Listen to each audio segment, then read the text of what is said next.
Café Central. Aqui, o café é servido com sabor e informação. Café Central. Caro ouvinte, continuação de muito bom dia, seja bem-vindo ao Café Central. Mamadou Serifou Baldé é um professor e político da Guiné-Bissau que está a cumprir um programa de visita à Ilha do Sal. Em entrevista à RCV, com Moisés Évora, Mamadou Baldé apresenta algumas preocupações da comunidade guineense e faz também uma leitura da atual situação política no seu país. Bom dia a todos, é com grande honra que estou aqui. Como disse, é o Mamadou Serifou Baldé da Guiné-Bissau. Sou professor universitário guineense e político ao mesmo tempo. Estou aqui em visita à Ilha de Sal a convite de uma empresa Sal Crioula, no quadro de uma parceria futura que pode existir entre os dois países, que é Guiné-Bissau e Cabo Verde, para a exportação do sal do Cabo Verde. E, paralelamente, vim, enquanto também político, encontrar com a comunidade guineense residente na Ilha de Sal, no sentido de ter mais informação em relação à situação dos guineenses residentes em Cabo Verde, no sentido de ver o que é que eu posso contribuir na medida da minha possibilidade e, sobretudo, enquanto político, a intermediação, ou nesse caso, o que eu posso fazer para melhorar o relacionamento entre os guineenses residentes aqui e a autoridade cabo-verdiana. O que é que saiu de concreto dos contactos feitos? Em primeiro, com a comunidade guineense, ao chegar, fiz questão de juntar os cabo-verdianos e guineenses para ouvi-los, ainda para ter mais informação, no qual eu senti que os guineenses que estão aqui têm algumas dificuldades que estão a enfrentar em relação à regularização da situação documental, mas também em relação às crianças que estão nascendo dentro de Cabo Verde em relação aos registros. Portanto, o que me deixou ainda mais emocionante é a relação entre os guineenses e os cabo-verdianos. Eu entendi que o povo cabo-verdiano foi muito acolhedor e muito familiar com os guineenses, independentemente da maioria dos estrangeiros que vivem aqui. Contudo, também reitero que há dificuldades em termos de integração. Um grande número de guineenses hoje que vivem em Cabo Verde, sobretudo na Ilha de Sal, estão muito mais isolados em seus, como dizem, guetos, em relação à própria comunidade. Também constatei uma falta de organização entre os guineenses, porque tem duas associações numa única ilha. Isto demonstra o quanto falta a solidariedade e a coesão entre a própria comunidade guineense. Uma outra coisa que eu constatei é os direitos fundamentais, sobretudo que está ligado à parte dos deveres e dos direitos dos estrangeiros em Cabo Verde. Também questões que não me estranham tanto, porque a maioria da população guineense que veio para Cabo Verde, sobretudo na ilha que eu tenho encontrado, são pessoas que vivem nas aldeias da Guiné e que a maioria não teve acesso nas grandes regiões ou, sobretudo, com nível pouco de escolaridade. Portanto, isso dificulta bastante na compreensão e, sobretudo, a organização que se encontra em Cabo Verde em relação aos processos. Portanto, tudo isto faz com que os guineenses que estão aqui precisam ainda de mais acompanhamento, precisam de formações para entenderem os seus deveres e os seus direitos, as suas limitações, mas, sobretudo, criar condições para que haja empoderamento entre solidariedade entre os povos da Guiné-Bissau e os povos de Cabo Verde.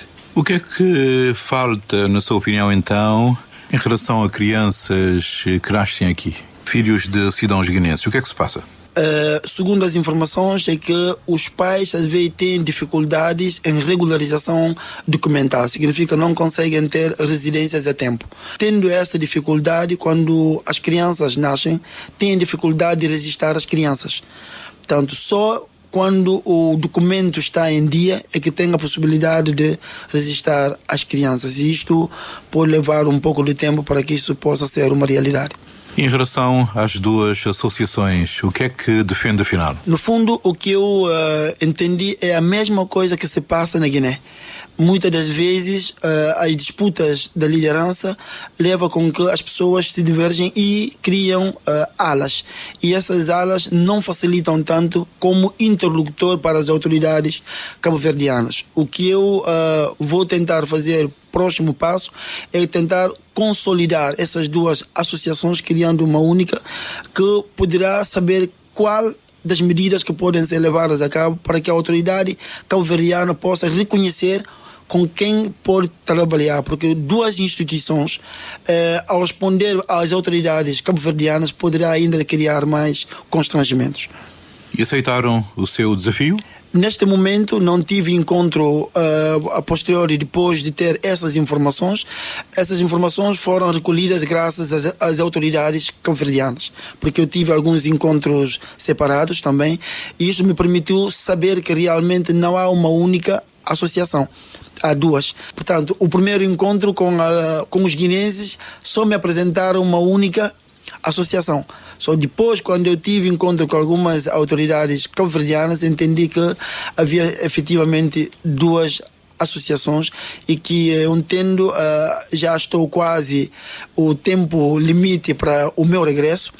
Entretanto, vou manter contato com as duas organizações e prometo voltar para Cabo Verde de novo para poder ver o que eu posso fazer para consolidar as duas associações, para lhe dar mais força, sobretudo mais formação e mais informação para que possam ter, quando mais sólidos são, mais possíveis podem atingir os seus objetivos, graças a Deus, com a assistência das autoridades cabo-verdianas.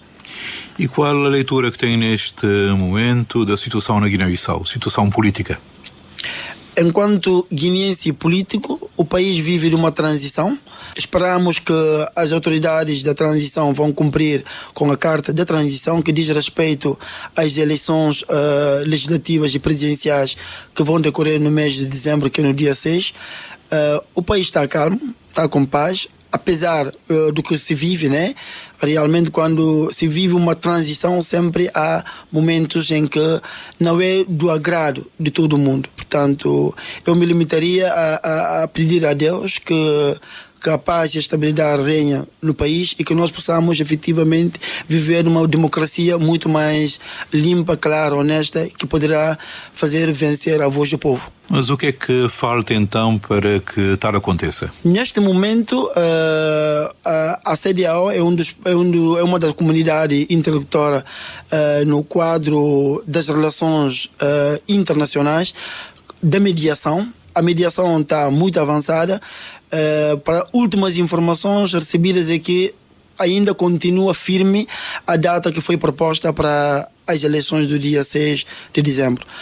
Havia uns mal-entendidos que foram saneados pelo país que foi escolhido como mediador, que é o Senegal.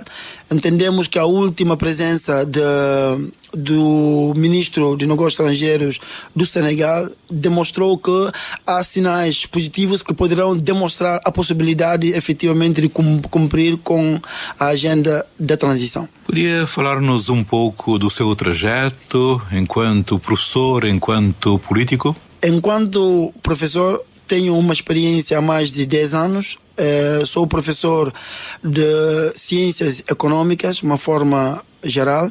Dou cadeiras ligadas à parte econômica e de gestão nas universidades da Guiné, como a Universidade Lusófona da Guiné e a Universidade Jean Piaget, assim como o Instituto Politécnico Nova Esperança, enquanto consultor e ao mesmo tempo conselheiro do presidente da própria instituição. Uma das minhas grandes experiências é que nos períodos das férias consigo dar palestras e seminários em diferentes cantos da Guiné-Bissau, sobretudo porque uma grande parte da população guineense não consegue, com meios financeiros próprios, para fazer face aos custos que estão ligados à universidade. Portanto, eu, enquanto especialista nessas áreas, na elaboração de projetos de empreendedorismo, faço palestras e seminários de formação no reforço da capacidade para os jovens, mais no interior do país, sobretudo a zona onde não temos universidades.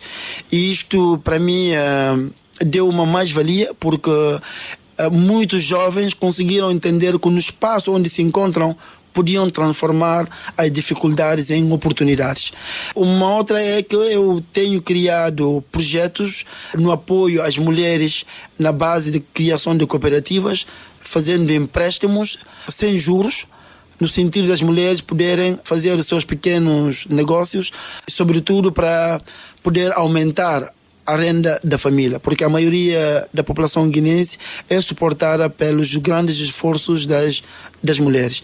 Uma outra é que, na base do que eu ganho enquanto professor na universidade, consigo comprar sementes, distribuir para as famílias mais carenciadas, no sentido de poder criar condições para a lavoura, porque a Guiné-Bissau é um país que tem um espaço muito verde em termos de solo, mas tem dificuldades em sementes e adubos. Portanto, a universidade permitiu-me ter essas condições necessárias para fazer face a este desafio. A parte política. Eu, enquanto jovem, quadro daquele país, eu percebi que a política que se faz durante todos estes anos tem que se mudar de paradigma. O paradigma é do modelo que é sempre implementado, não é um modelo adequado para a política de um país que se quer transformar num país mais benéfico. Dando só alguns exemplos, ainda a Guiné-Bissau continua a ter deputados que não são preparados para os desafios. Um deputado analfabeto não se pode aceitar numa geração como nossa. Continuamos ainda a assistir a discursos de compra de consciências da comunidade. A política transformou-se no comércio. E eu, enquanto jovem político, nem sequer tentei, pelos mesmos caminhos, fazer a cópia do que eu do passado. Portanto, a minha contribuição na política é trazer informações, sobretudo fazer entender o povo guinense da realidade que se vive. Segundo, é aconselhar o povo, demonstrar as fraquezas que nós temos, que podem ser transformadas em grandes oportunidades do país. Por exemplo, na Guiné é o hábito, durante as campanhas eleitorais, os políticos costumam distribuir utensílios como as cadeiras plásticas, roupas, camisolas e outros utensílios para a compra da consciência da população, o que realmente eu não fiz nunca e não farei nunca. O que eu falo sempre para a população é de entenderem todos esses utensílios não duram e não desenvolvem e não transformam o país. E quem o dá realmente é aquela mesma pessoa que está a governar o país durante muitos anos, que rouba do povo, que tira uma parte do roubado e transforma isso em utensílios para a compra da consciência da população. Um outro exemplo que eu posso dar é as danças frequentes, músicas em todos os lados. Em vez de estarmos a falar dos problemas da comunidade, perdemos mais tempo em danças, em espetáculos que não correspondem à realidade do povo. Eu não escolhi este caminho, eu sempre preferi sentar com a comunidade, explicar as dificuldades e trazer condições. Como eu digo sempre na Guiné, não é admissível que nós, os políticos, deixamos as nossas mulheres e as nossas mães nos espaços mais sofisticados, onde tem mais condições, com ar-condicionados, condições 1000 vezes melhores do que do povo que vive, e vamos nas aldeias colocando tambores e música, fazer dançar mães e tias da própria população, o que é injusto para mim em termos políticos. Ou então, de outro jeito, é que raras vezes nós, os políticos, vamos junto às comunidades, sobretudo no interior das aldeias. Políticos ficam nas grandes cidades como Bafatá, Gabu, Biombo, sobretudo nas regiões, e mandam vir a população da zona mais recuada, porque os políticos não querem ter sacrifício de ir das zonas onde não tem boas estradas, as condições são péssimas, e transportam essa comunidade em viaturas e para fazer o seu discurso. Eu faço sempre o contrário, vou junto às comunidades, vou aldeia a aldeia, conversando com a população, viver o momento real, sobretudo ouvi-los e saber o que é que realmente podemos propor para as políticas públicas sustentáveis para a nossa própria governação. Está ligado a qual partido e quais são as suas ambições políticas? Até o último, eu estava ligado ao Partido Africano para a Paz e Estabilidade Social, que é o partido PAPES, onde eu faço parte do membro fundador. Eu era secretário-geral deste partido. Acabei demissionando do meu cargo depois do partido decidir se juntar à plataforma republicana que tem participado nas últimas eleições legislativas que finalmente não foram anunciados os resultados. E neste momento estou independente, estou a fazer mais ação social do que ação política, com o sentido de continuar a minha obra, porque é o sonho de nosso imortal Amílcar Lopes Cabral. Cada um de nós tem algo para dar para aquele país, e nós, enquanto jovens, eu pretendo, aqui a alguns anos, ver se há uma possibilidade de criar o seu próprio partido político ou se integrar num partido que eu entendo que tem a ideologia que eu defendo, porque o que me interessa é a ideologia. A política não é o jogo de interesse. A política é fé. A fé é defender o interesse do povo, não é defender os seus próprios interesses. Portanto, eu continuo nessa senda e estou prosperando bastante, porque ainda que não consegui participar nas últimas eleições legislativas, porque a minha candidatura foi bloqueada junto ao Supremo Tribunal da Justiça com alegações que não sustentam a realidade, sobretudo legal, do nosso país, e eu continuo a minha luta e espero que um dia os guineenses e os estrangeiros que vivem na Guiné-Bissau consigam entender o meu propósito. Disse alegações que não o deixaram continuar. Que alegações são essas? Eu me candidatei porque na Guiné as eleições legislativas decorrem na base de uma lista eleitoral. Participei num partido político, depois de abandonar o meu próprio, fui para o partido PUSI, que é o Partido Unido Social Democrata, candidatei-me no Círculo 12, enquanto deputado de uma zona de região de Bafatá. A minha lista contava com 12 elementos, 6 efetivos e 6 suplentes. Quando entregamos os documentos junto ao Supremo Tribunal, o Supremo simplesmente colocou o nome de uma outra pessoa que não fazia parte da nossa lista, dizendo que a pessoa não entregou os documentos, por isso a lista não vai seguir. Quando constatamos isto, nós remetemos ao Supremo a reapreciação da nossa candidatura, porque houve um erro material da parte do próprio Supremo. Simplesmente silêncio total até findar a data da reclamação. Portanto, chegou o momento e decidiu-se que a gente não podia ser candidato para o Círculo 12. Desde aquele período não fiz mais nada, porque como é o Supremo, o órgão competente para a avaliação das candidaturas, e que a decisão veio do próprio Supremo, então eu simplesmente fiquei de fora para não participar nessas últimas eleições de 2025. Para concluir, o que é que diria aos guineenses aqui em Cabo Verde? Eu queria fazer lembrar aos guineenses que emigrar não significa abandonar a pátria. Gostaria de incentivá-los de sempre lembrarem da nossa terra, de continuarem a ter contato com o país, de continuar a trabalhar afincadamente, sobretudo de serem honestos nos seus trabalhos e respeitar as leis do país que lhe tem acolhido, que é Cabo Verde. Se integrar com a comunidade e, sobretudo, conhecer as leis e os procedimentos que lhes permitam se proteger melhor. Eu diria mais que deviam se organizar ainda mais, criar condições melhores para as suas estadias. Sobretudo, criar eventos que podem ligar os dois povos irmãos, que é Guiné e Cabo Verde. Mas ainda, por acima disto, sempre que possível, tentarem saber o que é que se passa na Guiné, como é que podem contribuir, porque a diáspora é um dos elementos ou setores principais para o financiamento e o desenvolvimento de qualquer país. E a Guiné-Bissau não foge desta regra. Café Central. Aqui, o café é servido com sabor e informação. Café Central.